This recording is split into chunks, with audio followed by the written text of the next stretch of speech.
Baik, bismillahirrahmanirrahim. Assalamualaikum warahmatullahi wabarakatuh. Selamat pagi, Soli Solihah, kelas 9 SMP IT Bina Insani Metro. Hari ini melanjutkan KD tentang pewarisan sifat setelah kemarin kita membahas dan belajar berlatih tentang bagaimana cara menyilangkan atau persilangan pada satu sifat beda pada tumbuhan atau dua sifat beda, monohibrid maupun dihibrid, dan sudah banyak yang mengumpulkan tugas walaupun memang belum semua, masih ditunggu untuk yang belum. Hari ini kita akan membahas tentang apa saja sih penyakit menurun pada manusia atau penyakit gen pembawaan dari genetik pada manusia. Kita bahas satu persatu ya. Yang pertama adalah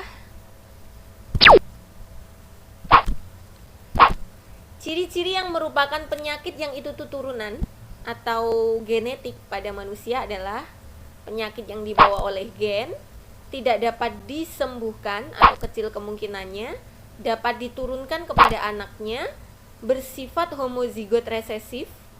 Kemarin kita sudah belajar ya, homozigot resesif. Resesif itu artinya sifat yang tertutupi atau dia itu yang sedikit gitu ya. Contohnya adalah ada penyakit hemofilia. Nah, ini pernah waktu luring sempat ada siswa atau satu di antara kalian yang bertanya, darah yang sukar membeku bila luka. Jadi hemofilia itu gejalanya adalah sedikit aja lukanya tapi darahnya itu tuh nggak berhenti gitu. Albino. Nah, albino itu mungkin kalian juga sudah sering melihat ya di tayangan-tayangan televisi atau di internet para penderita albino. Kemudian ada juga buta warna. Buta warna itu tidak dapat membedakan warna dengan jelas. Talasemia, darah merah bentuknya seperti bulan sabit, tiap bulan harus transfusi darah. Kemudian ada polidaktili, jari berlebih, biasanya pada ibu jari. Jadi memang ada orang yang punya ibu jari itu tuh bercabang dua gitu. Nah, itu namanya polidaktili. Kemudian ada kepala botak. Kulit kepala tidak ditumbuhi oleh rambut atau licin. Jadi botaknya itu tuh bukan sengaja dibotakin ya. Jadi bedakan antara yang memang sengaja dibotakin sama yang memang dia gennya seperti itu gitu. Jadi kalau yang sengaja dibotakin itu kan bisa tumbuh lagi gitu. Tapi kalau yang memang dapat penyakit gennya seperti itu, ya dia nggak numbuh rambut gitu, hanya botak terus gitu. Kemudian hipertrikosis, tumbuh rambut pada daun telinga dan berwarna hitam. Mungkin belum pernah kebayang ya keadaan seperti itu. Kemudian ada epilepsi, penyakit kejang-kejang atau ayan. Mungkin di sekitar kalian ada juga, mungkin tetangga atau keluarga yang punya penyakit seperti ini.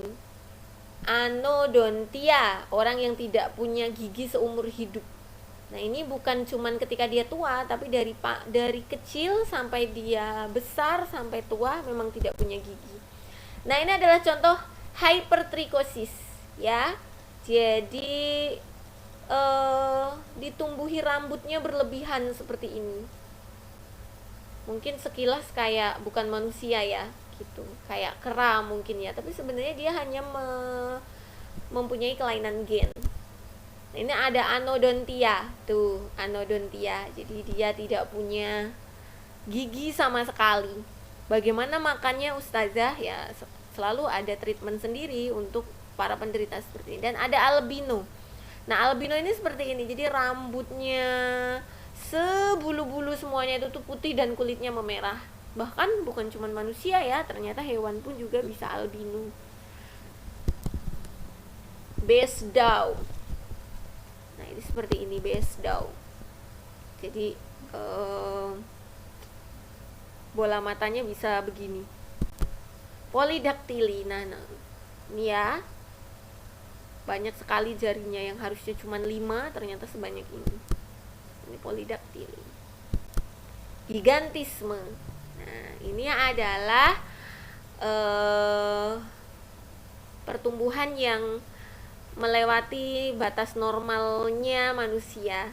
Kalau yang gambar di sebelah sini ini orang Indonesia ya, tapi kalau tidak salah ini sudah meninggal, ini orang Waikanan.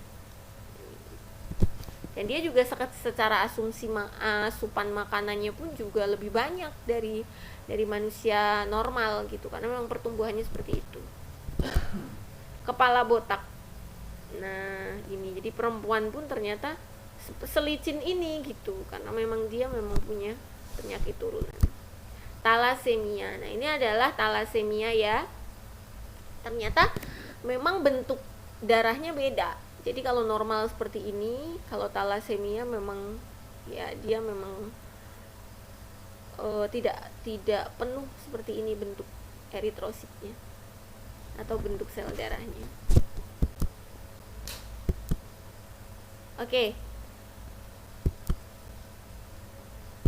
Penyakit menurun pada manusia tadi katanya adalah salah satunya adalah talasemia. Nah, kita kemudian akan belajar persilangan antara ayah dan ibu yang memiliki penyakit menurun salah satunya. Gitu. Kita akan belajar contohnya. Seorang laki-laki normal menikah dengan wanita karir hemofilia. Bagaimanakah sifat anak-anaknya?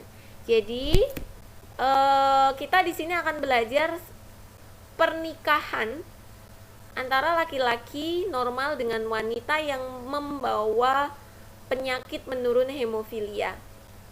Kemudian bagaimanakah sifat anak-anak hasil dari perkawinan antara mereka? Kita lihat, jadi persilangannya sebenarnya lebih simpel dari persilangan monohibrid dan dihibrid kemarin ya. Jadi laki-laki normal itu diberi alel XY, kemudian disilangkan atau menikah dengan wanita karir itu membawa ya X bintang X, karena memang alel untuk wanita kan XX gitu ya, tapi karena karir jadi salah satu kromosom X-nya diberi bintang seperti ini untuk membedakan bahwa dia adalah karir. Maka gametnya ini kan adalah parentalnya. Gametnya dari XY kita dapatkan X bintang X, kita dapatkan X bintang Y dan X. Jadi gametnya satu-satu diambil. Maka keturunannya adalah, kita lihat. Nah, oke. Kita lihat tadi gametnya ya. Gametnya tadi ada X dengan X bintang dan X dengan Y. Jadi ini ada laki-laki dan ada perempuan. Ini ada perempuan dan ada laki-laki. Tadi laki-lakinya gametnya X dan Y.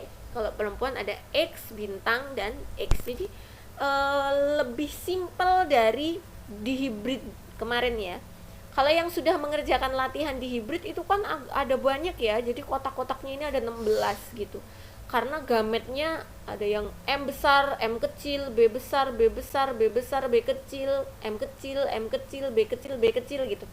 Nah, kalau persilangan penyakit genetik pada manusia ketika disilangkan atau dikawinkan dengan manusia normal, itu persilangannya simple sebenarnya, hanya ada 4 seperti ini. X dengan X bintang akan ketemu X bintang, Y dengan X bintang akan ketemu X bintang Y, X dengan X akan ketemu XX, Y dengan X akan ketemu XY. Gitu ya. Fenotip keturunannya adalah, nah kan kita tadi dapat ya, ini ya XX bintang, maka XX bintang, XX tadi kan kromosom untuk wanita atau gamet untuk wanita. Jadi wanita karir atau pembawa penyakit hemofilia tadi. X bintang Y itu lelaki hemofilia. XX itu wanita normal, XY adalah lelaki normal gitu. Jadi akan ditemukan keturunan itu satu anak wanita dengan pembawa gen hemofilia, akan dilahirkan satu anak laki-laki penderita hemofilia, satu anak perempuan atau wanita normal dan 1 anak laki-laki normal, begitu. Ya.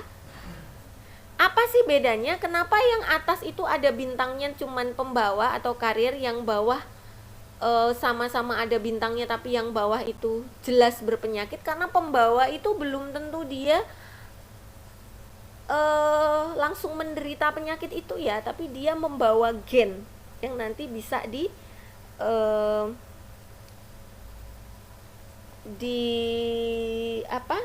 dilestarikan ke keturunannya gitu. Nah, bedanya adalah ketika kita perhatikan di sini X dengan X bintang, maka ketika bintangnya itu ada di sini, di belakang, maka biasanya dia adalah karir gitu ya. Dan ketika X bintang dengan Y, ini X bintangnya ada di tengah seperti ini, maka biasanya dia memang berpenyakit gitu. Jadi begini ya.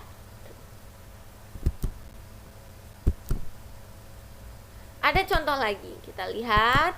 Seorang laki-laki hemofilia menikah dengan wanita karier hemofilia. Nah, ini laki-lakinya memang sudah berpenyakit hemofilia, menikah dengan wanita yang membawa gen hemofilia. Bagaimanakah sifatnya? Kita lihat di sini, laki-laki yang berpenyakit itu X bintang Y, wanita karirnya juga X bintang X gitu. Ini sama, ya, sama-sama bintangnya di tengah.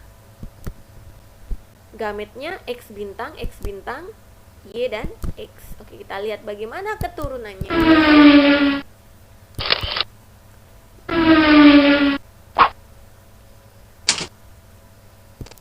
Oke. X bintang Y dengan X bintang X. X bintang, X bintang, X bintang X seperti ini. X bintang Y seperti ini. Dan XY. Ustazah, kenapa enggak ini? Ini kan yang disebutkan harusnya atas dulu ya. Kenapa enggak Y X bintang? Enggak. Karena susunan dari gamet itu kalau untuk manusia itu selalu X dulu baru Y. Gitu ya. Oke, kita lihat keturunannya adalah X bintang, 1 orang wanita hemofilia. X bintang Y, 1 orang laki-laki hemofilia. X bintang X, 1 orang wanita karir hemofilia.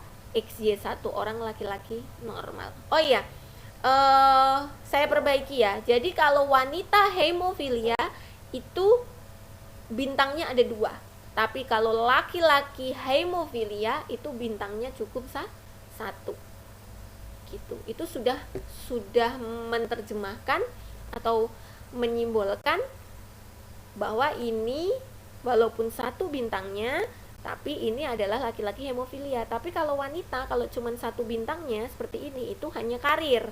Tapi kalau sudah 2, itu sudah hemofilia atau sudah mengidap hemofilia gitu ya. Jadi yang keterangan sebelumnya tadi diralat, ini yang benar untuk cara membaca gamet pada hasil keturunan. Oke, kemudian kita akan latihan ya. Seorang laki-laki buta warna menikah dengan wanita normal. Bagaimanakah sifat keturunannya? Nah, nanti kita akan mengerjakannya di classroom, kemudian nanti dikumpulkan di classroom. Baik, itu saja yang bisa Ustazah Widya sampaikan. Setelah ini kalau yang ada mau didiskusikan, silahkan didiskusikan di grup WA. Kemudian nanti latihan dan dikumpul di classroom sesuai dengan petunjuk. Terima kasih. Assalamualaikum warahmatullahi wabarakatuh.